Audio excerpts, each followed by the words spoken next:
મારા પબ્લિશરને પૂછ્યું, મેં કીધું રોનકભાઈ આ પ્રૂફ રીડિંગ ને એ બધું, મને કહે તું શું કામ ચિંતા કરે છે, હું કરાવી દઈશ, તું મને ખાલી કૃતિ આપી દે. તો પણ મને એમ થયું કે હા આવી રીતે કેવી રીતે અપાય. અને પછી મારા પપ્પાને બધું, મારા પપ્પા જોઈ ના શકે કે આ શું આવીને વાર્તાઓમાં રોવા બેસે છે, એમનો જીવ બળી જાય, પોતે રોવા માંડે. પછી એ બીજા દિવસે ગયા, એમની દુકાનની આગળ એક ટાઈપ રાઈટ પેલું કંકોત્રી લખે ને એ બધા બેસે છે. કંકોત્રી વાળા પાસે મેં મારી નવલકથા ટાઈપ કરાવી અને અડધી નવલકથા એની પાસે ટાઈપ કરાવી. પછી મારા એક સગા છે, હી વોઝ સો હેલ્પફુલ, અને એમણે જે ટાઈપ કંકોત્રી વાળું જે ટાઈપ કરે ને મારે આખી નવલકથા પાછી લખવી પડી. એમણે એવી રીતે લખી હતી અને અડધી એમણે લખી હતી. એટલે મારી નવલકથા ક્યાં ક્યાં ગઈ છે, હું તને કોલેજની છોકરીઓથી લઈને કંકોત્રી વાળા સુધી ગઈ છે, કંકોત્રી વાળાથી લઈને મારા એક સગા પાસે ગઈ છે જેમણે કીધું કે હું કરી આપીશ. અને કારણ કે એમને પેજ મેકર ને બધું આવડતું હતું. એ બધું થઈ ગયું. પછી મારા હાથમાં જે આવીને પછી અમારા જે દિવસે એમને પેનડ્રાઈવ આપી ગયા હતા એ દુકાનથી પપ્પા પેનડ્રાઈવ લાવીને મેં સીધો નાખીને મારા આંખમાંથી દડ.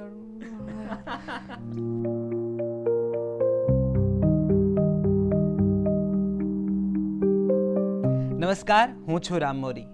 નવજીવન ડાયલોગ્સમાં આપ સૌનું હાર્દિક સ્વાગત છે. નવજીવન ડાયલોગ પ્રારંભ કરવાનો, શરૂ કરવાનો મૂળ આશય એટલો હતો કે વર્તમાન ગુજરાતી સાહિત્યમાં કોણ લખે છે એ આ પ્રશ્નનો જવાબ છે.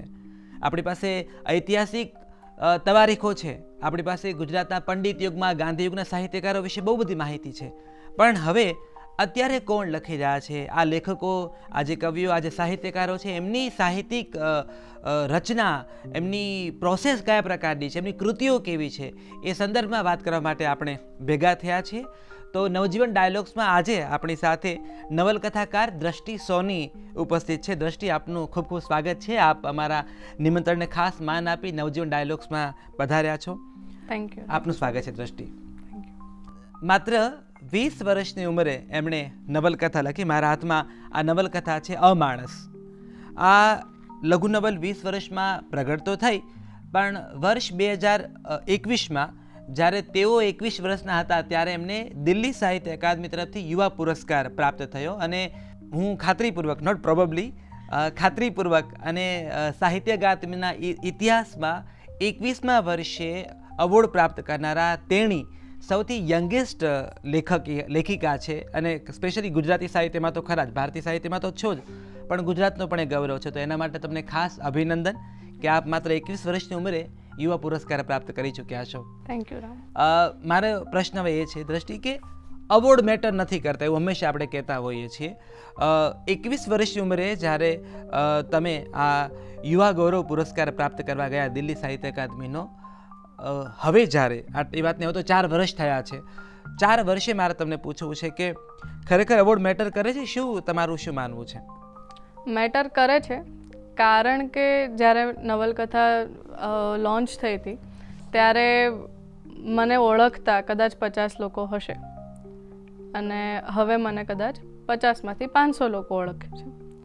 બીજી એ રીતે મેટર કરે છે કે ત્યારે હું મહિનામાં 2-3 વાર્તા લખતી હતી. અવોર્ડ પછી હું મહિનામાં કદાચ એક પણ વાર્તા નથી લખતી, 6 મહિને એક વાર્તા લખું છું. એ હિસાબથી અવોર્ડ મેટર કરે છે, કારણ કે એક બીક નથી, રિસ્પોન્સિબિલિટી છે. અત્યારે જેમ કે હું પાક્ષિકી કરીને આપણે જે વાર્તાની શિબિર થાય છે, તો જ્યારે હું જાઉં છું પાક્ષિકીમાં ત્યારે 15 લોકો મારી સામે જે રીતે જુએ છે એ રીતે મને એવું થાય છે કે મારે એમને, હું જે લખું છું એવું પીરસાય નહીં, મારે કંઈક ને કંઈક સારું કરવું પડે.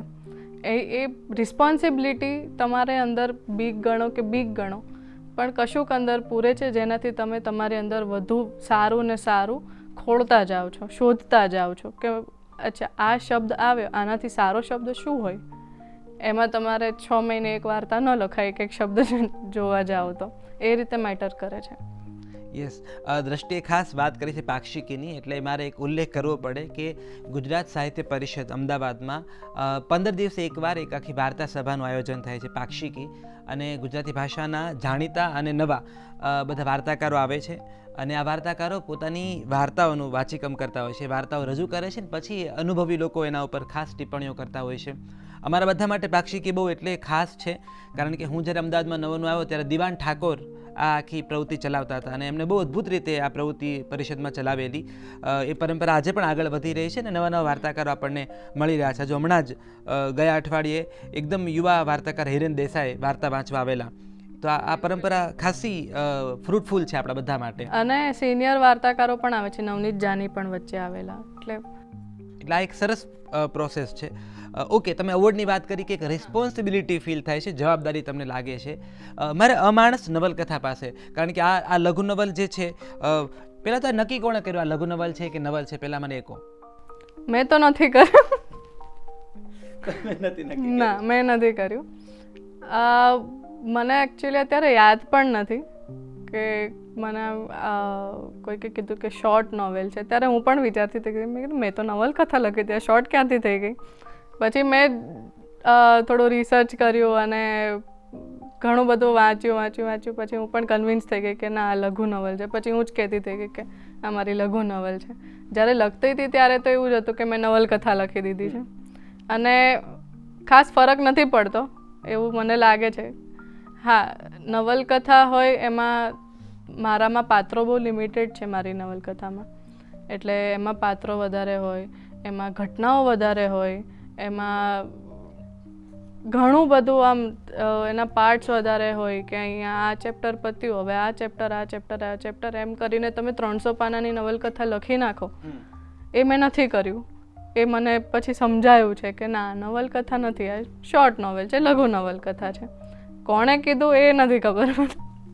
પણ દ્રષ્ટિ, કોઈ પણ કૃતિ પાસે જઈએ પહેલાં કર્તા પાસે જવું બહુ જરૂરી છે, કારણ કે કર્તાના બેકગ્રાઉન્ડમાંથી, એની પૃષ્ઠભૂમિમાંથી કથાઓ જન્મતી હોય છે, કથાના અંકુરો ફૂટતા હોય છે.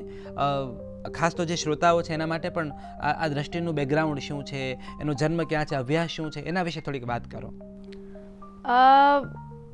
એ વાત કહી દઉં કે હું થ્રુઆઉટ ઇંગ્લિશ મીડિયમમાંથી ભણેલી છું. વન્ડરફુલ. અને ગુજરાતીમાં ક્યારેય મને 70થી ઉપર માર્ક નથી આવ્યા. કે એ તો અત્યારે હું એવું પણ ક્લેમ ના કરી શકું કે મને પહેલાંથી જ ગુજરાતી ભાષા બહુ ગમતી હતી અને પહેલાંથી હું બહુ વાંચતી હતી ને એવું. આઈ કેન્ટ સે દેટ, કારણ કે મને નથી ગમ્યું ક્યારેય.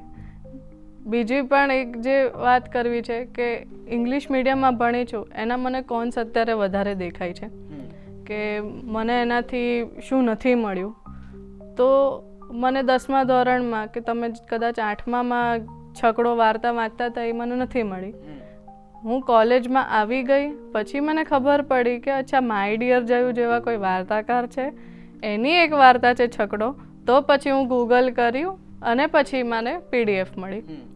તો મને જે નથી મળ્યું એ આ છે, મને સારી સારી વાર્તાઓ, સારી સારી કવિતાઓ ત્યારે નથી મળી. હા, જેટલું મળ્યું છે એટલું મને યાદ છે કે આ અચ્છા આ હતું. પણ એ કેટલું, તમે જેટલું વાંચ્યું છે 15 વર્ષની ઉંમરમાં એની કરતાં મેં 5% વાંચ્યું છે. હા, એ સામે મને અંગ્રેજી વાર્તાઓ મળી અને એમાં મને રસ પણ પડ્યો હતો. એ ટાઈમે પણ પડ્યો હતો અને અત્યારે પણ હું ઓ હેનરી ને બધાની પોયમ્સ વાંચું છું, વર્ડ્સવર્થની બધું વાંચું છું.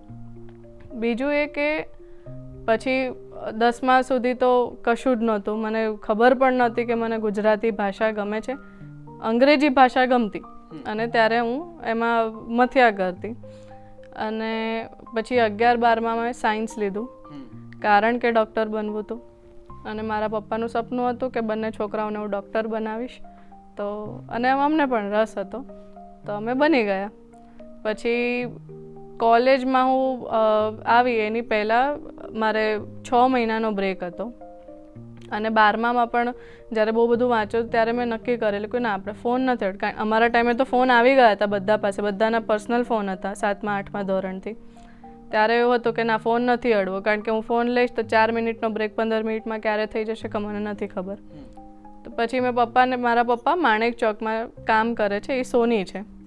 તો મેં એમને કીધું હતું કે પપ્પા 2-4 બુક લેતા આવજો, હું એક ચેપ્ટર વાંચીશ તો મને કંઈક નવું મળશે.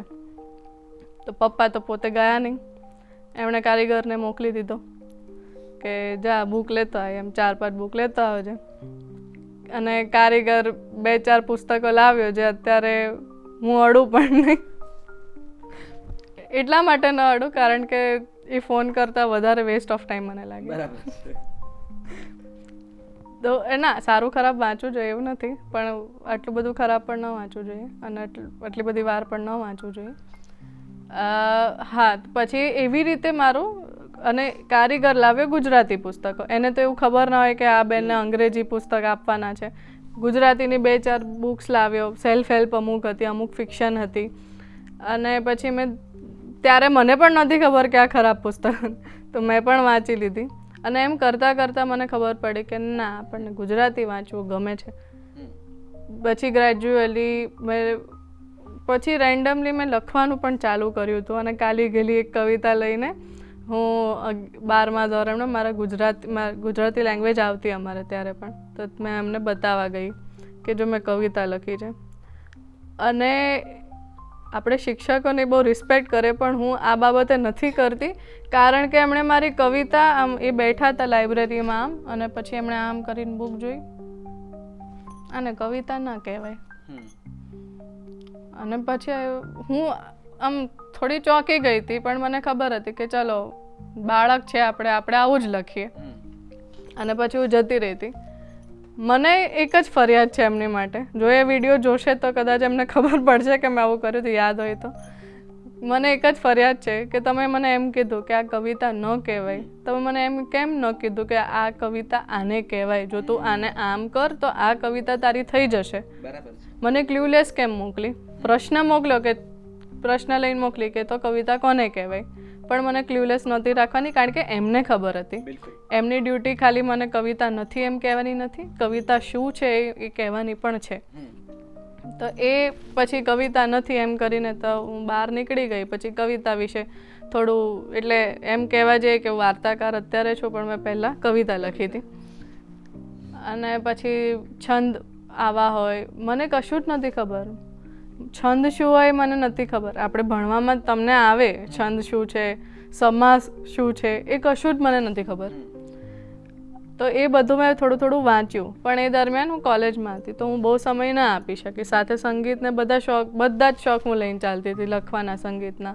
તો ત્યારે મને સંગીતનું વધારે હતું, તો મેં આની ઉપર બહુ સમય ના આપ્યો. પછી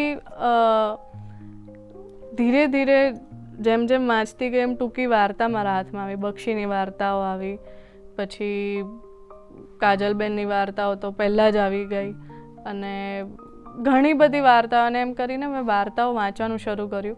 એ દરમિયાન મારી કંપનીમાં એવા લોકો આવ્યા થ્રુ સોશિયલ મીડિયા કે જે મને કહેતા રહે કે આવું હોય, આવું નથી, તમારે આ વાંચવું જોઈએ, આ ન વાંચવું જોઈએ.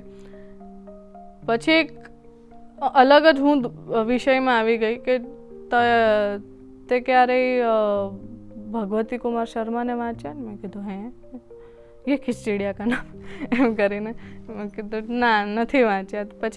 પછી મેં MJ લાઇબ્રેરીમાં મેમ્બરશિપ લીધી, અને that was my turning point. MJમાં હું જે પુસ્તક વિચારીને જતી કે ના આજે હું આ લઈશ, હું ક્યારેય એ પુસ્તક લઈને નથી આવી. હું બીજી 4 અલગ પુસ્તકો જ લઈને આવી છું, અને બીજા 4 મેં નામ વાંચ્યા. પછી એમાં સુરેશ દલાલથી લઈને સુરેશ જોશી આવ્યા, પછી સુંદરમથી લઈને સાર્ત્રે આવ્યા. બહુ જ મોટું બહુ જ રેન્જ વધી ગઈ મારી. અને એમ કરીને મેં સાર્ત્રે વાંચ્યા, પછી મેં ઓશોને ઘણા વાંચ્યા, અને મધુરાય, અશ્વિની ભટ્ટ, બહુ બધા મને MJથી મળ્યા છે. અને મારી કંપની એવી હતી. તો એમ કરતાં કરતાં હું જ્યારે 18 વર્ષની હતી ત્યારે મેં એવું વિચાર્યું કે આપણે વાર્તા લખવી જોઈએ. અને ત્યારે મેં એક ટૂંકી વાર્તા લખી હતી 18 વર્ષની ઉંમરમાં. એ વાર્તા વાંચીને પણ એમ કીધું કે આને વાર્તા ન કહેવાય, પણ ત્યારે સદનસીબે મને ખબર પડી કે વાર્તા કોને કહેવાય, પણ મને કહેવામાં આવ્યું. તો પછી મને કે તું વાંચ, પહેલાં લખવાનું પણ કીધું હતું, લખી લીધું કે હવે આ વાંચ તો તને ખબર પડશે કે વાર્તા કોને કહેવાય. તો પછી મેં વાર્તાઓ વાંચી, અને પછી બીજી વાર્તા લખી. તો પછી ત્યારે હા, એ ઘણી બધી નાની નાની વસ્તુઓ છે વાર્તામાં. જેમ કે મેં એમ લખ્યું કે આ હતું, પછી એ આમ ગઈ, પછી આ થયું હતું, પછી આ થયું હતું, પછી આ થયું હતું. તો મને એમ કહેવામાં આવ્યું કે આ તમે સ્કૂલના પિકનિકમાં બાળકોને લઈ જાઓ, અને તમે એક કહો કે જો આ વર્ડ છે, આની નીચે આ ચાલે છે, આની ઉપર બગલો બેઠો છે, અહીંયા પાણી છે. તું એમ કે તો ફેર પડે કે તું બીજા દિવસે જ ક્લાસમાં જઈને એમ કે અચ્છા હું આમ ગઈ હતી ને આમ થયું હતું તે થતું. છોકરાઓને મજા શેમાં આવે? મેં કીધું તમે સામે બતાવો એમાં આવે. તો કે આપણે બતાવવાનું છે, તું નિબંધ નથી લખતી. એટલે ત્યારે એ પણ ખબર પડી કે નિબંધ કોને કહેવાય. મને હવે આ અમાણસ કૃતિ છે એની પાસે જવું છે કે આ કયા વર્ષમાં લખવાની શરૂઆત કરી, આ કેવી રીતે અમાણસ, કારણ કે તમારું એજ્યુકેશન બેકગ્રાઉન્ડ તમને કીધું કે અંગ્રેજી માધ્યમના તમે વિદ્યાર્થીની, એમાંથી તમે ગુજરાતી સાહિત્ય તરફ ઢળ્યા. MJ લાઇબ્રેરીનો બહુ મોટો ફાળો છે તમારા આખા ઉછેરમાં. અને પછી સુંદરમથી લઈ સુરેશ દલાલથી લઈ સુરેશ જોશીથી લઈ સાત્ર, આ બધા લોકો તમારી અંદર ઇન્વેસ્ટમેન્ટ છે આ બધા લોકોનું. પછી જીવનની પેલી અને કવિતાઓથી લઈ ટૂંકી વાર્તાઓ અને ત્યાંથી હવે લઘુનવલ સુધી પહોંચ્યા છો. તો આ અમાણસ લખવાની શરૂઆત કયા વર્ષોમાં કરી અને એ લખવાની પ્રોસેસ કયા પ્રકારની હતી તમારી? અમાણસ મેં શરૂ કરી 2018-19માં. 2018ના એન્ડથી લઈ 2019થી 2018માં મેં આમ થોડું છૂટું લખ્યું હતું કે મારે આ લખવું છે, આ લખવું છે. એ બધું પણ મેં લખ્યું હતું કે મારો નાયક આ હશે, કારણ કે ખબર નહોતી કે નવલકથા કઈ રીતે લખાય. તો અને મને હજી નથી ખબર કે નવલકથા કઈ રીતે લખાય. અને પછી 2019માં મેં શરૂ કરી દીધું હતું. ત્યારે મારું આખું શેડ્યુલ એવું હતું કે મારે કોલેજ હતી સવારે 9થી સાંજના 5ની. પછી 5 વાગે હું આવું, બીજું બધું કામ વામ બધા કરું. પછી હું 15 વર્ષની હતી ત્યારથી મને ટેવ છે કે હું કશું પણ વાંચું કે લખું તો એ રાત્રે થાય, મારાથી દિવસે નથી લખાતું. તો બધા સૂઈ જાય 11-12 વાગે, બધા પોતપોતાના રૂમમાં જતા રહે. પછી હું ડ્રોઈંગ રૂમમાં ટેસ્ટથી કોફી લઈને હું પછી લખવા વાંચવા બેસું. અને ત્યારે પણ એવી રીતે હું લખતી. મારે એ છે કે હું અમાણસનો ક્યારેય મેં એક ચેપ્ટરથી વધારે હું લખી નથી શકી. એ ચેપ્ટર ભરે 3 પેજનો હોય કે 5 પેજનો, આઈ કુડન્ટ રાઇટ મોર. એટલે 3 પેજનો હોય પછી હું રીતસર હાંફી જાઉં કે હવે આઈ વોઝ ડ્રેન્ડ આઉટ. અને પછી હું જેટલું લખ્યું છે એ હું નેક્સ્ટ ડે જાઉં. અને મારી ત્યારે બહુ બધી આખું અમારું ગ્રુપ હતું એક છોકરા છોકરીઓનું. એટલે પછી હું બેસું આ બાજુ અને આ બાજુ, એ 5-6 જણ બેસે અને પછી હું મારો એક ચેપ્ટર વાંચું. કોઈ 5 જણાનું નામ કે કોણ કોણ હતા? હા, એમાં અંતુમ, હાર્દિક, શ્રેયા, બંસરી અને જાહ્નવી, દ્રષ્ટિ, આટલા જણ હતા. અને એ બધા આમ બેસતા અને બ્રેકમાં અમે 1 કલાકનો બ્રેક મળે. અમે 15 મિનિટ અમે જમીએ અને 45 મિનિટ અમે લોકો આ ચર્ચા કરીએ. અને જ્યારે હું ન લખું, જે દિવસે હું ન લખું એ દિવસે મને ઘણા બધા પ્રશ્નો હોય કે અચ્છા મને આમાં મારો નાયક પેઇન્ટર છે. તો મને એ પ્રશ્ન હતો કે જો કોઈ ચિત્રકાર હોય તો એના જીવનમાં એવું હશે કે મને આ રંગ વધારે ગમે છે. મને નથી લાગતું, પણ હોય તો કયો રંગ સૌથી મહત્ત્વનો હોય? ત્યારે મને મનમાં હતું કે લાલ રંગ સૌથી મહત્ત્વનો ગણાય. અને બીજા દિવસે મને પ્રશ્ન હતો, આઈ વોઝ નોટ શ્યોર. તો મેં બીજા દિવસે જઈને બધાને બેસાડ્યા અને પૂછ્યું. એ દિવસે મેં કશું લખ્યું નહોતું કે હું આ રંગ કહું, તમને સૌથી પહેલાં શું વિચાર આવે છે? પછી મને એવું હતું કે એમાંથી કોઈક છોકરીઓ હતી, એક જ છોકરો હતો. મને એવું હતું કે કોઈક પીરિયડ્સની વાત કરશે, કે મને લાલ રંગ યાદ આવે. કોઈ સિંદૂરની વાત કરશે. કોઈએ ના કરી. લોકો ગાડી લઈને આવ્યા ને પેનનો કલર લઈને આવ્યા ને કીધું આખું તમારી ફિલોસોફી જ ઊંધી પડી ગઈ. કોઈ કરતાં કોઈ એમ ના બોલ્યું કે મને લોહી યાદ આવે છે. મેં કીધું તમે લોકો ગાંડા છો, તમે બધાને છે ને સાયકોલોજીસ્ટ પાસે જવું નહીં. તમને કેમ આવું માણસનો રંગ છે લાલ, એ તમને નથી સમજાતું. અને પછી પછી મને હતું કે ચલો મને મારી ફિલોસોફી હશે, પણ એ નવલકથા મારી છે એટલે પછી મેં એમાં રાખ્યું કે ના, લાલ રંગ સૌથી મહત્ત્વનો. એટલે અમે આવી બધી ગેમ્સ રમતા કે હું કશું કંઈક વસ્તુ લઈને જાઉં અને અડધો કલાક એની ઉપર એ લોકોએ જે મને આપ્યું છે ને એ કદાચ હું એકલી બેસીને લખતી ન તો મને આ બધું ન મળતું. બરાબર છે. એવું ઘણું બધું છે. અને એ લોકોએ આમ ઉત્સાહથી હું જે દિવસે ન લખીને જાઉં એ દિવસે આમ એ લોકોનું મોઢું નાનું થઈ જતું, એવા મિત્રો હતા. અને એવી રીતે હું રોજ એક ચેપ્ટર, મારું પ્રૂફ રીડિંગ ને બધું ત્યાં થતું. એટલે એક ચેપ્ટર હું રાત્રે લખું, સવારે ત્યાં જાઉં, રાત્રે લખું. એવી રીતે મેં આખી નવલકથા લખી છે. આખી એટલે ફર્સ્ટ હાફ મેં આખો લખ્યો છે. તમને નવલકથા વાંચી તમને ખબર પડી હશે કે એક 2 ભાગ છે. એટલે એક જે આખો ભાગ છે એ મને ત્યાં મળ્યો. એટલે જૂના સ્મરણો વાળું કે ફ્લેશબેક જૂના સ્મરણો એ બધું ત્યાં થયું છે. અને પછી કોરોના આવી ગયો. પછી 1 વર્ષ આ બધું ધીમે ધીમે, કારણ કે એક્ઝામને આ બધામાં બહુ જ ધીમે ધીમે નવલકથા લખી. 2020માં કોરોના, અને પછી અમે લોકો બધા છૂટા પડી ગયા અને ઘરે રહેતા.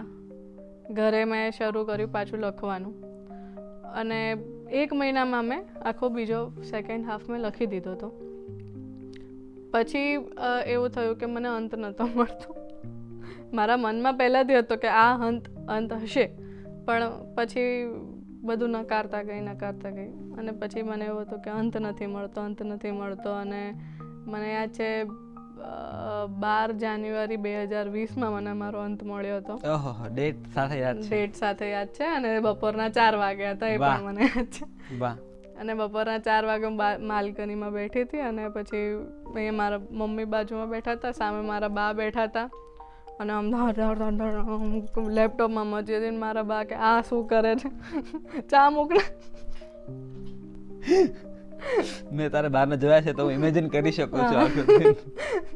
અને તો પણ મેં લખી દીધું. પછી મને જે હાશકારો મળ્યો છે ત્યારે મને એવું હતું કે I want this feeling throughout my life. જે વાર્તા પતાવવાનો જે હાશકારો છે, મારું બીજું કોઈ મોટિવેશન નહોતું એ ટાઈમે. હા, ટૂંકી વાર્તામાં ઘણા મોટિવેશન, કારણ કે હું જે રસ્તો કહું છું તમને કે હું નરોડા રોજ જતી, તો એ નરોડામાં વચ્ચે હોલીવુડ આવતું, ફૂલબાઈ ટેકરા આવતું, ઘણી બધી જગ્યાઓ આવતી. તો મારી વાર્તાઓમાં મોટા ભાગે એ બધા લોકો આવ્યા છે. મારે અત્યારે ખાસ દ્રષ્ટિને અટકાવીને હોલીવુડ વિશે આ જે દ્રષ્ટિ વાત કરી રહ્યા છે નરોડાથી એ પટ્ટામાં, એ અમારે ત્યાં આ ગણપતિ હોય કે દશામાં હોય કે સંતોષીમાં હોય કે શિવજીની શિવલિંગ હોય, આ દરેક પ્રકારની મૂર્તિઓ આ મોટાભાગે મને લાગે છે કે રાજસ્થાન મારવાડા કદાચ કમ્યુનિટી છે આખી, અને એના આખા અદ્ભુત ઝૂંપડાઓ, કલરના ઝૂંપડાઓ છે, તાડપત્રીઓ સાથે લોકો રહે છે. અને દરેક ઘરની બહાર તમને ગણપતિની મૂર્તિ દેખાય, દશામાની મૂર્તિઓ દેખાય, એમાં લાઈવ કલર્સ થતા હોય. એ કમ્યુનિટીના રંગો, એના આભૂષણો, એની લાઈફ બહુ કલરફુલ છે. મેં એ લોકોના લગ્નો પણ જોયા છે, એ લોકોના લગ્નો, એ લોકોના ફેસ્ટિવલ્સ, બધું બહુ જ કલરફુલ. અને અમદાવાદમાં એ આખો પટ્ટો છે, એનું નામ હોલીવુડ ગલી એવું કહેવાય છે, અને એ બહુ ઇન્ટરેસ્ટિંગ પટ્ટો છે. એટલે દ્રષ્ટિ એની વાત કરી રહ્યા છે. યસ, તો તમે હોલીવુડ ગલીમાંથી પસાર થતા? હા, હું રોજ પસાર થતી. હું ત્યારે BRTSમાં જતી, તો હું રોજ આમ જોઈને જાઉં કે શું ચાલે છે. અને બીજો એક વિસ્તાર છે રેડિયો મિર્ચી, આપણે સચિન ટાવરની પાછળ. તો ત્યાં પણ મારો રોજનો રસ્તો. પછી તો હું સ્કૂટર લઈને જતી, ત્યારે પણ હું એ રસ્તેથી જતી. તો ત્યાં પણ એક દિવસ હું ગઈ તો એક ઘરમાં કશું જ નહોતું, વચ્ચે એક તિજોરી પડી હતી, ખાલી કશું જ નહીં, આજુબાજુ બધું તોડી નાખેલું, અને વચ્ચે તિજોરી. તો આ બધા એવા દ્રશ્યો જ્યાં તમને 2 મિનિટ ઊભા રહેવાનું મન થાય. પછી ત્યાંથી મારી વાર્તા જે મેં પાક્ષિકીમાં વાંચી હતી, પથ્થરથી આવકાર, એ પણ વાર્તા મને ત્યાંથી મળી છે. મારો નાયક છે એ ત્યાં જઈને રહે છે, એક આવી ગલીમાં જઈને રહે છે. એટલે ઘણી બધી વાર્તાઓ છે જે મને રસ્તા પરથી મળે. મને કોઈ કે તને વાર્તા ક્યાંથી મળતો, રસ્તા પરથી એમ જ કહું. દિગંત ઓઝા, આપણે ત્યાં પત્રકાર લેખક, એ ખાસ એવું કહેતા, એટલે નવી પેઢીને કહું કે દિગંત ઓઝા એટલે કાજલ ઓઝા વેદના પિતાજી. દિગંત ઓઝા એવું કહેતા, રસ્તે રઝળતી વાર્તાઓ. એટલે તમે જ્યારે વાત કરી રહ્યા છો ત્યારે મને સતત એ વાક્ય યાદ આવે છે. યસ. તો એવી રીતે જેમ કે મારે આગળ કોઈ માગવાવાળી નાની છોકરી આવે, તો એ બધામાં મને મારી વાર્તા જડી છે. અને એ એટલે મને વાર્તાઓ, નવલકથા ક્યાંથી મળી, તો મને એ રસ્તે, મને જે 5 વર્ષ હું જે ગઈ છું, અને એમાંથી મને ખૂબ વાર્તા લઈને આવી છું. બીજું એક વસ્તુ, હા, આપણે નવલકથાની વાત કરતા હતા, તો ત્યારે મેં 2020માં નવલકથા પતાવી. અને પછી લખ્યા પછી શું એવો પ્રશ્ન થાય. મેં વાત કરી દીધી હતી, મારો પબ્લિશર, એવરીવન વોઝ વેઇટિંગ કે આપશે, બધે વાત થઈ ગઈ હતી, પણ લખીને તરત આવી રીતે આપી દેવાય. એટલે મને તો બહુ મોટો પ્રશ્ન હતો. અને બીજું એક, હું હું લખું છું, હું ટાઈપ નથી કરતી વાર્તા, તો પહેલાં મારી પાસે 4 ચોપડા છે જેમાં આ માણસ આખી લખેલી છે. અચ્છા, હસ્તલિખિત એટલે બોલપેનથી. હસ્તલિખિત, હા. ઓકે. તો પહેલાં હું એ લખું, પછી હું લેપટોપમાં જાઉં, એવી રીતે આખી. એટલે કેમ આટલી બધી વાર લાગે એનો પણ એ જવાબ છે કે હજી સુધી હું એવી રીતે સીધું નથી લખી શકતી લેપટોપમાં. હું પહેલાં ચોપડામાં લખું અને મને જોઈએ, હું ચાલો આખી વાર્તા લખું પણ મને કશુંક લખવા માટે જોઈએ. તો એવી રીતે બધું લખતા ગયા તો મને એવું હતું કે આ ચોપડો હું કઈ રીતે આપું. અને મેં ફોન કર્યો કે મેં લેપટોપમાં તો લખી દીધું છે, તો તમને કઈ રીતે આવે? તો કે ભાષા ભારતી ફોન્ટમાં. કીધું આ શું આવ્યું?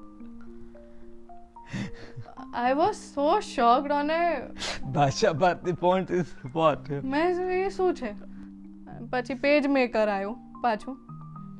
તો આ બધું આપણને ન ફાવે, અને તો પણ મેં ડાઉનલોડ કર્યું ભાષા ભારતી ફોન્ટમાં. હું ટ લખું ને ત્યાં પ અડધો લખાય. અરે, અને I was never a computer person. મને હજી કોઈ કોમ્પ્યુટરમાં એક્સેલનું કંઈ પૂછે તો મને નથી આવડતું. હું જેન્ઝી છું પણ મને એ બધું નથી આવડતું. પછી ભાષા ભારતી ફોન્ટને, અને હું રોઉં. તો આખું લખ્યું ને ક્યાં જશે મારું? મને કંઈ આવડતું નથી ને. તો મને મારો ભાઈ જેવી રીતે શું ટોપલીઓ મારે, શીખને પણ શું મોટી વાત છે, હું લખી દઉં. કરે કંઈ નહીં, એક શબ્દ એક સેન્ટેન્સ લખે ને મને કે હું લખી દઉં તો લખ. મેં કીધું હું જોઈ લઈશ, વાંધો નહીં. અને પછી પ્રૂફ રીડિંગ શબ્દ શીખ્યા હતા. પ્રૂફ રીડિંગ કોની પાસે કરાવવું? તો મેં 10 જગ્યાએ અનંત રાઠોડને ફોન કર્યો હતો. વાયા અનંત કે મારી પાસે સમય નથી. બીજા બે કવિ અનંત રાઠોડ પાસે અત્યારે પણ સમય નથી, 2025 માં પણ. એમને કદાચ યાદ પણ નહીં, મને બહુ યાદ છે બધું.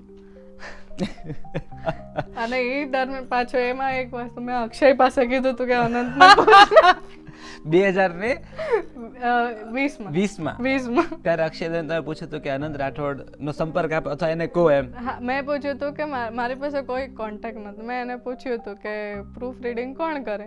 કારણ કે ત્યારે અક્ષય દવે આમ પેલા હતા કે આને બધું ખબર હશે અત્યારનું. મારા મનમાં અક્ષય દવે, પાર્થ તારપરા, રામ મોરી દેવર, લાઈક હું એ બધી અલગ છું. એટલે અમે ઉસે મત ગए ना, हम अलग है ના. તમે બ્રહ્માંડમાં સાથે જ છો અને પછી સાથે જ રહ્યા છો. બરાબર છે, બધાના મનમાં. બરાબર છે. તો ટૂંકમાં પ્રૂફ રીડર શબ્દ પહેલી વાર તમે સાંભળ્યો કે નવલકથાનું પ્રૂફ રીડિંગ કરાવવું પડે? કહું છું ને, ભાષા ભારતીય શબ્દ પહેલી વાર, મેં પેજ મેકર શબ્દ પહેલી વાર. આ નવલકથા લખાઈ ગઈ પછીની વાત કરું છું.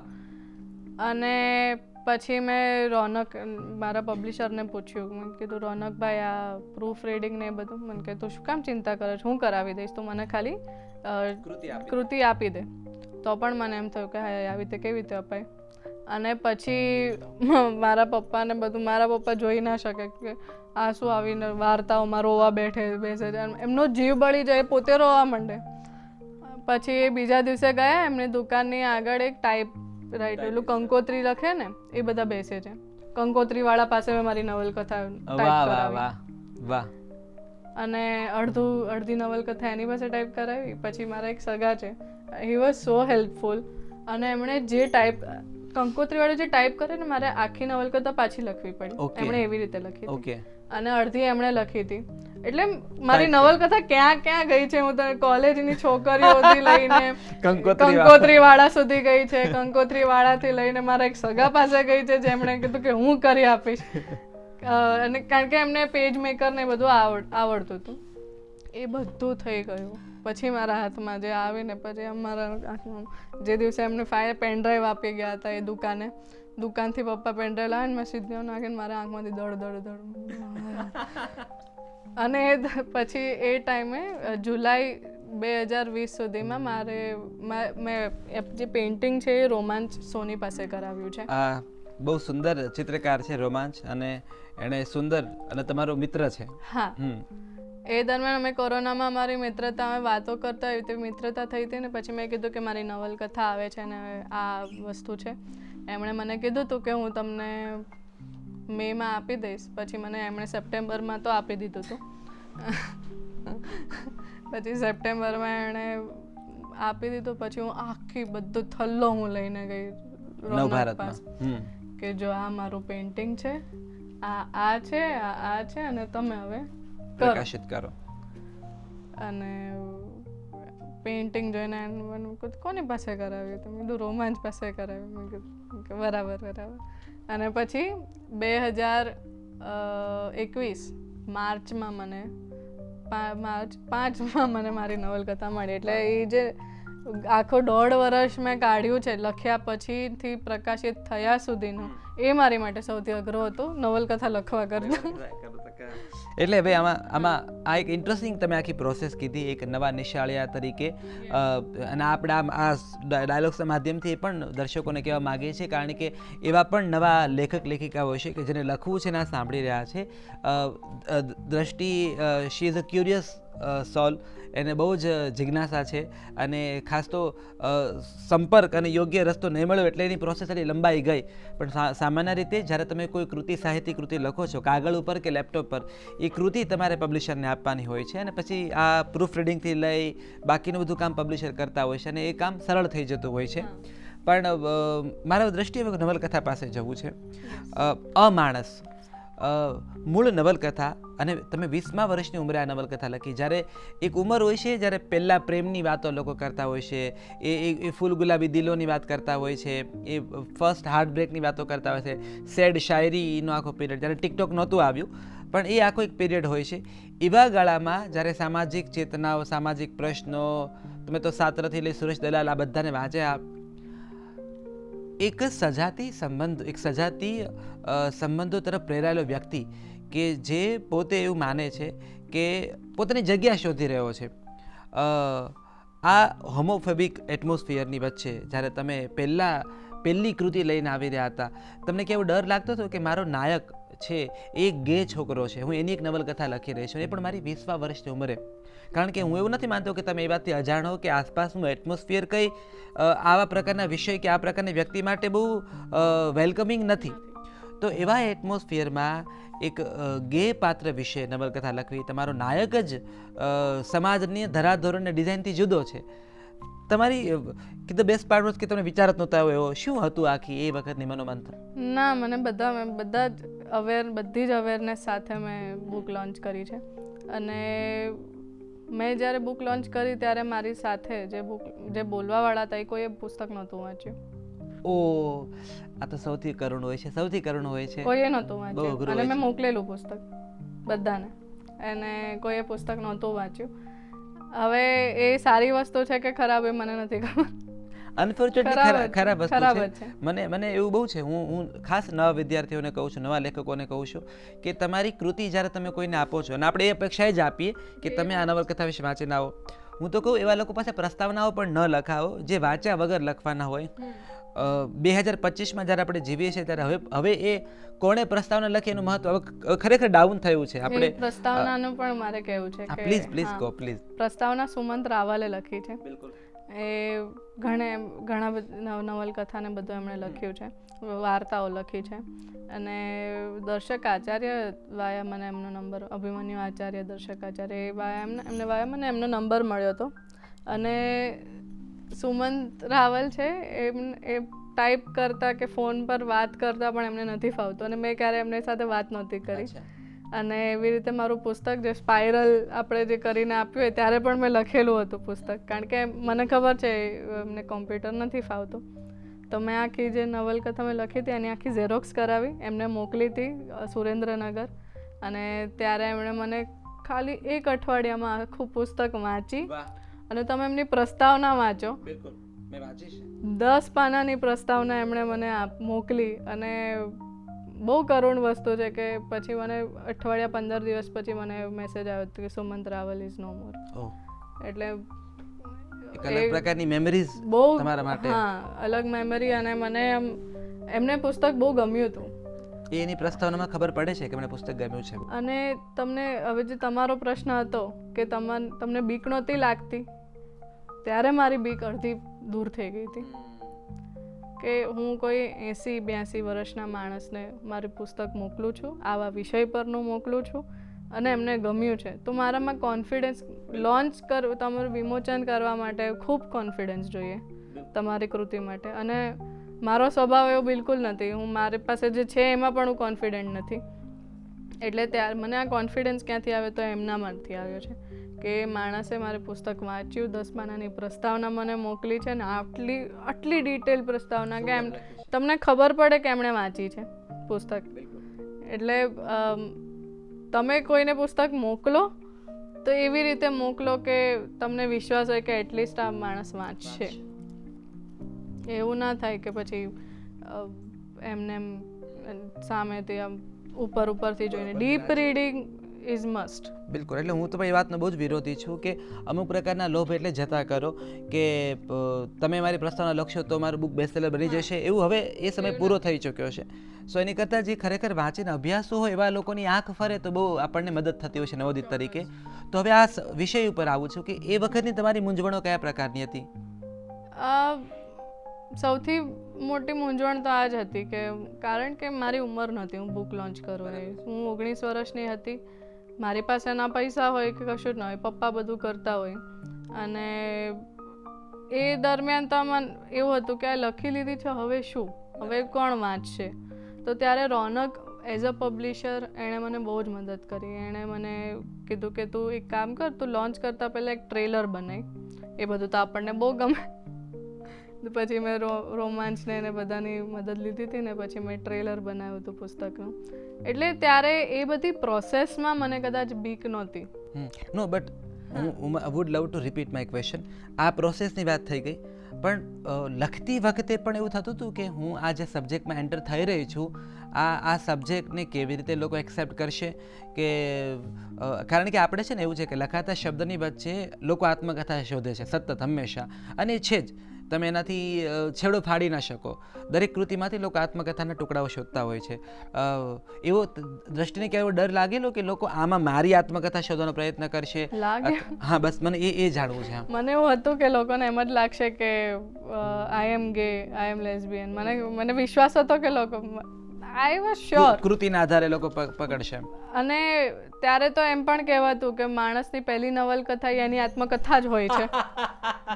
એક જણે મારે અડધી પુસ્તક લખે ને ત્યારે એક જણે મને એવું કીધું હતું કે માણસની પહેલી નવલકથા કે પહેલું પુસ્તક એની આત્મકથા ગણી લેવું. ને ત્યારે મને સૌથી વધારે ડર લાગ્યો હતો કે તો આ તો સેટ થઈ ગયું. પણ ઓલું મને ઇન્સિક્યોર, મારી ફેમિનાઇન ઇન્સિક્યોરિટી એમાં નહોતી કે હું આવું લખીશ, લોકો આવું સમજશે તો લોકો આવું મને માનશે. I was not that afraid of it. અને ખબર નહીં હવે તમે જનરેશનનું કહો કે ગમે તે કહો કે તમને માનશે તો શું થઈ ગયું? બરાબર છે. અત્યારના હું તો ચલો તો પણ 2000 બોર્ન છું. અત્યારે હું મારા ક્લિનિકમાં 2004-2006 વાળા છોકરાઓ આવે છે કોલેજમાં ભણતા, અને એ લોકો એટલા બધા કોન્ફિડન્ટ હોય છે આ બાબતે, સેક્સ્યુઅલિટી બાબતે ને બધી બાબતે. અને એ લોકો કહી દે છે. મારી એક છોકરી છે જે 2 મહિનાથી આવે છે, એ કોલેજમાં ભણે છે. અને હમણાં મને મેં એમને પૂછ્યું, રેગ્યુલર આવે છે ને હમણાંથી નહોતા આવતા. મેં કીધું શું થયું તમને? અને એમને પેઇન છે એમને. શું થયું તમને? એકચ્યુઅલી મારી પાસે ફાઇનાન્શિયલ બર્ડન હમણાં બહુ છે, એટલે હું મારા સેશન સેવ કરી રહી છું. જેવા મને એવું લાગશે કે મને આજે બહુ દુખે છે એ દિવસે હું આવી જઈશ. She was that confident. આપણે કોઈને કહીએ કે મારી પાસે અત્યારે થોડું પૈસાનું આમ તેમ છે તો આપણે કેવા આમ થઈ જઈએ, આમ થઈ જઈએ. તો શી વોઝ ધેટ કોન્ફિડન્ટ. મને આવું છે તો હું નહીં આવું. તો આ કોન્ફિડન્સ થોડો 50% સેક્સ્યુઅલિટી બાબતે મને છે કે ના આવું છે અને આવું નથી. અને એ ટાઈમે એવું થઈ ગયું હતું અમારા સમયમાં કે ગે હોવું, લેસ્બિયન હોવું, that was considered to be little normal in our generation. હા, એની મજાકો થતી, બધું બહુ જ થતું, બુલી થતા. કોઈ આમ માચો છોકરો હોય એમ પેલું મૂછું શેવ કરીને આવ્યો તોય એને લોકો બાયલો કરીને કહેતા. એનું મને નથી. પણ હા, એક એક્સેપ્ટન્સ લેવલ આવી ગયું હતું અને હું એ જોઈ શકતી હતી બધામાં. કોલેજ સમયમાં મારા ટ્યુશન્સમાં, મારા કોલેજમાં, કે આજે હું આ લખીને હું કોઈ એકને પણ વંચાવીશ ને તો કોઈ મને એવું નહીં કે તે કેમ આવું લખ્યું. એટલે જ્યારે બુક લોન્ચ કરી ત્યારે પણ મને એવું હતું કે સાહિત્યમાં કોઈ નહીં વાંચે તો પણ એવા લોકો હશે મારી જનરેશનના જે કોઈક જે વાંચતા હશે એ લોકો વાંચશે આને. એટલે મને ડર નહોતો. હા, વિચાર આવેલા, બધા જ વિચાર આવેલા કે આ કેમ કરું છું, લોન્ચ કર્યા પછી મારું જ કોઈ સગું વાંચશે તો. અત્યારે પણ મને એવું થાય છે કે મારા સાસુ આ વસ્તુ વાંચશે તો, કે મારા સસરા આ વસ્તુ વાંચશે તો, એટલે બધા વિચાર આવે, પણ એનો ડર નથી રહ્યો ક્યારેય. બરાબર છે.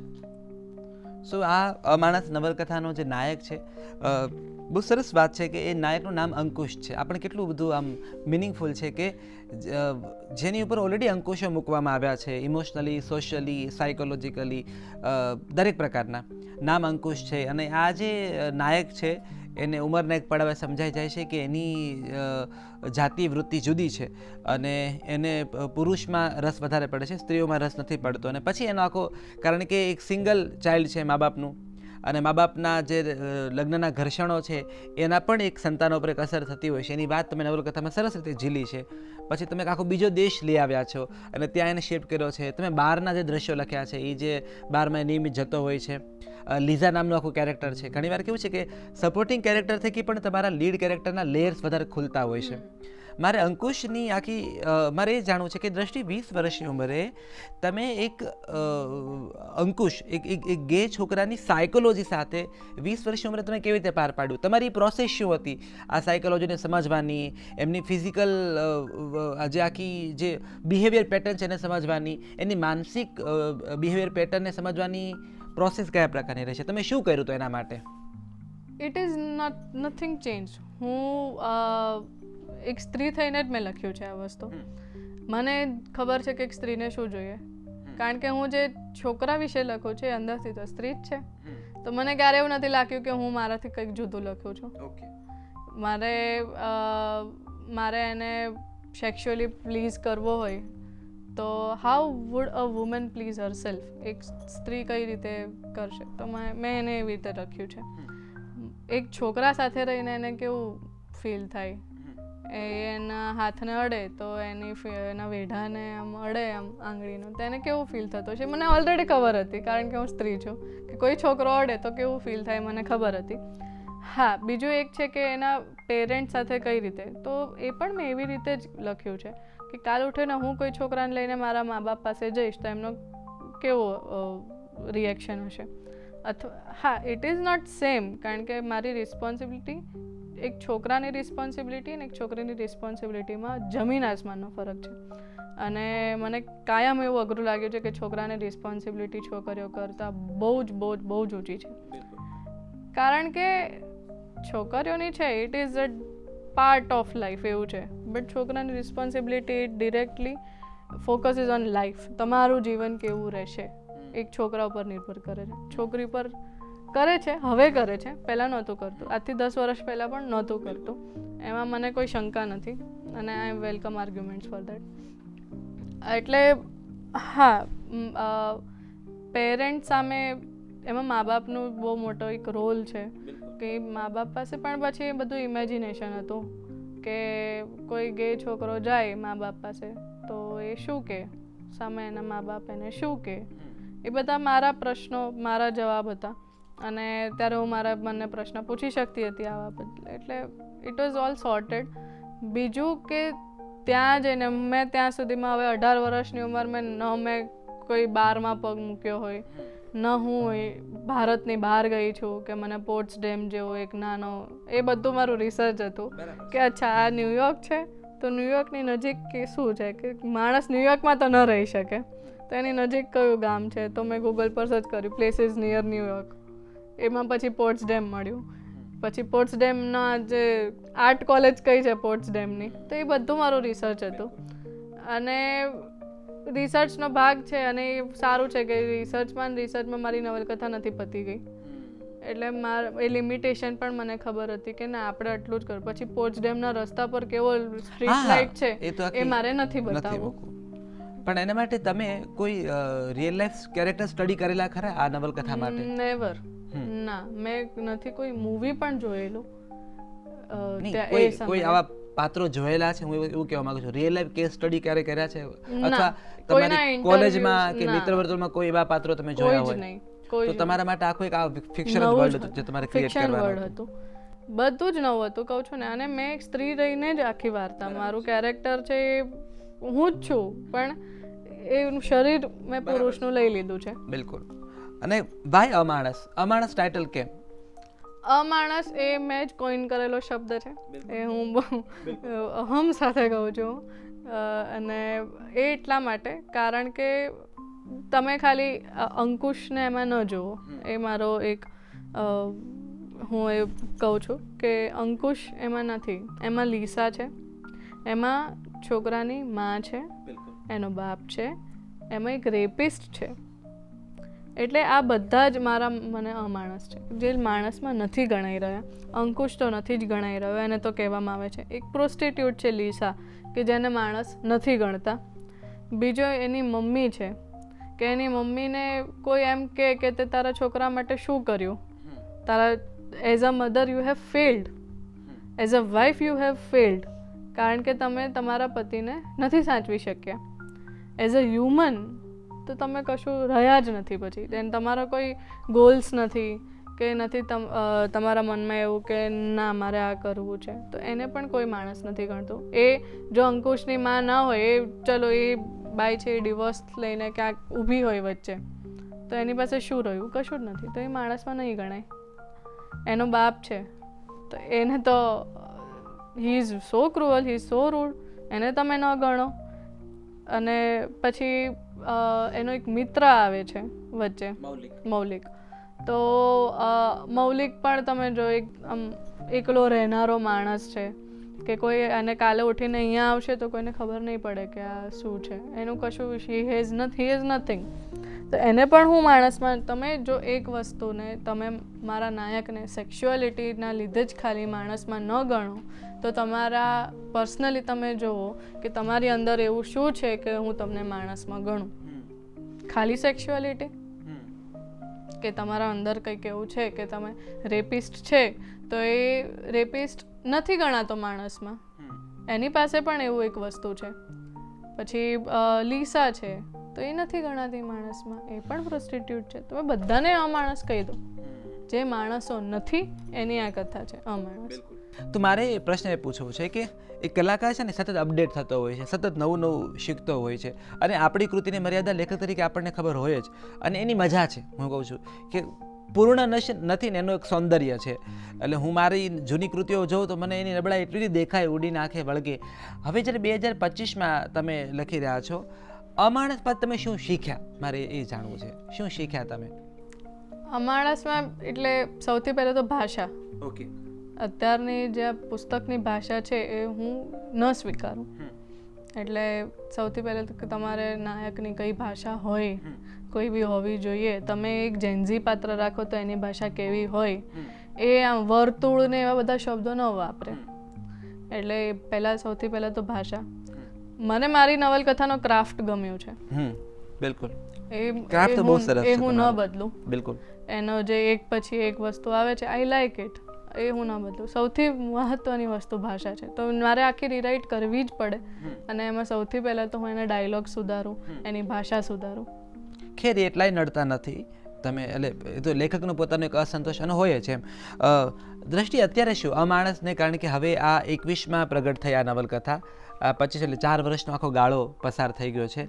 દ્રષ્ટિ અત્યારે શું લખી રહ્યા છે રાઈટ નાઉ? અત્યારે હું વાર્તા લખી રહી છું, ટૂંકી વાર્તાઓ છે. એક નવલકથા જે મારી પાસે 4 વર્ષથી અધૂરી પડી છે, એ અત્યારે તો નથી લખતી, પણ હું ટૂંક જ સમયમાં લખીશ. અને અત્યારે હું ને અક્ષય એક પ્લે લખી રહ્યા છે, એક નાટક લખી રહ્યા છે ફૂલ લેન્થ. મારે દર્શકોને ખાસ કહેવાનું છે કે દ્રષ્ટિ જે અક્ષયનું નામ બોલીને એકદમ જે સ્માઇલ કરે છે, એ અક્ષય દવે કવિ, ગુજરાતી ભાષાનો બહુ ઉત્તમ કવિ છે અક્ષય દવે. અને એ અક્ષય દવે અને દ્રષ્ટિનું હમણાં વિવાહ થયા છે આ વર્ષે જ, એમ તો કહું ફેબ્રુઆરીમાં એમને. એટલે એ પતિ પત્ની છે. અને મજાની વાત એ છે કે બંને અમારા મિત્રો છે, બંને સાહિત્ય રસિકો છે, બંને સાહિત્યકારો છે. એટલે એમની પ્રોસેસ ખાસી સહિયારી થઈ ગઈ છે હવે. તો શું અક્ષય સાથે તમે શું કરી રહ્યા છો અત્યારે? અમે એક પ્લે લખીએ છીએ, ગુજરાતી સાઈફાઈ પ્લે લખીએ છીએ. અને નવલકથાઓનું હું બીજી નવલકથા મારે શરૂ કરવી છે, પણ એમાં સમય તો જશે. ને કવિતાઓ પાસે પાછું જવાનું મન થાય છે દ્રષ્ટિ? ના, કવિ પાસે પહોંચ્યા પછી કવિતા મને હું અક્ષયને હું 1 મહિનાથી કહું છું કે મારે લોકગીતો લખવા છે. હા, ઓકે. અને હું એનું રિસર્ચ મારે ધીરે ધીરે શરૂ કરું છું. મારે કવિતા પાસે એ રીતે જવું છે, મારે ગીતો લખવા છે અને હું લખીશ, મને એવું મનમાં છે જ. અને મારું મન આમ તો સાચું કહેતું હોય છે ઘણીવાર, એટલે હું લખીશ. પણ મારે એમાં બહુ બધો સમય જોઈશે, રિસર્ચ જોઈશે, મારે શીખવા પડશે છંદ ને બધું. તો વાર્તા, નવલકથા, નાટક એ આખી પ્રોસેસમાં તમે પસાર થઈ રહ્યા છો.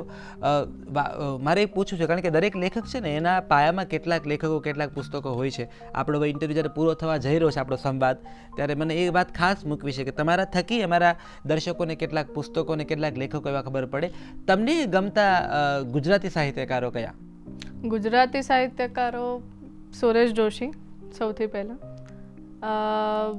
લાભશંકર ઠાકર મને બહુ ગમતા, અને નવલકથાઓ ભગવતી કુમાર શર્માની, મધુરાઈની વાર્તાઓ, બક્ષીની વાર્તાઓ. સૌથી વધારે મને પ્રિય વાર્તાકાર જયંત ખત્રી. અરે વાહ. અને વિદેશી સાહિત્યકારોમાં એવા કયા સર્જકો જે તમને બહુ રૂચતા હોય? આલ્બર કામુ, સાર્ત્રે, ફ્રેન્ચ કાફકા, પછી સિલ્વિયા પ્લાથની કવિતાઓ છે, વર્જિનિયા વુલ્ફ છે, સિમોન દે બુઆ છે. એ બધા પણ એ બહુ જ હેવી થઈ જાય એવા છે. હા, થોડું નીચે ને એવું બધું વાંચી શકાય. જો તમને ફિલોસોફી ગમતી હોય તો, એક્ઝિસ્ટેન્શિયલિઝમ ગમતું હોય, અસ્તિત્વવાદ, તો તમારે સાર્ત્રે, કામુ એ બધાને વાંચી શકાય. પણ એ હવે ક્લીશે પણ ગણી શકાય કે હું આમ કહું કે મને કોઈ પૂછે તો હું કહું કે સાર્ત્રે, કામુ, કાફકા, એટલે એવો જવાબ થઈ ગયો છે મારો. પણ હા, હું હજી પણ વાંચું છું એમને. અને દોસ્તોવ્સ્કી ખાસ, તમારે થોડુંક આમ શરૂ કરવું હોય, સીધું ફિલોસોફીના ના જવું હોય તો દોસ્તોવ્સ્કી છે, પછી એન્ટોન ચેકોવ છે, ઓ હેનરી છે. એ એન્ટોન ચેકોવને તમે જો શરૂ કરવું હોય તો ત્યાંથી લઈ શકો. પછી ધીરે ધીરે હું એવું પણ નથી માનતી કે પહેલાં તમારું સ્તર નીચે તો નહીં, પણ ઇઝી કરીને પછી તમે સાર્ત્રે સુધી પહોંચો, એવું નથી હોતું. કારણ કે મેં મારું ફિલોસોફી વાંચવાની સાર્ત્રેથી ચાલુ કરી હતી. હા, બધું ઉપરથી જાય પણ તમને એટલી જ મજા આવે જેટલું તમે બીજા કોઈને વાંચો. દ્રષ્ટિ સોની દવે નવું પુસ્તક ક્યારે આપી રહ્યા? દ્રષ્ટિ સોની દવે નવું પુસ્તક લગભગ ડિસેમ્બર ઓર જાન્યુઆરી.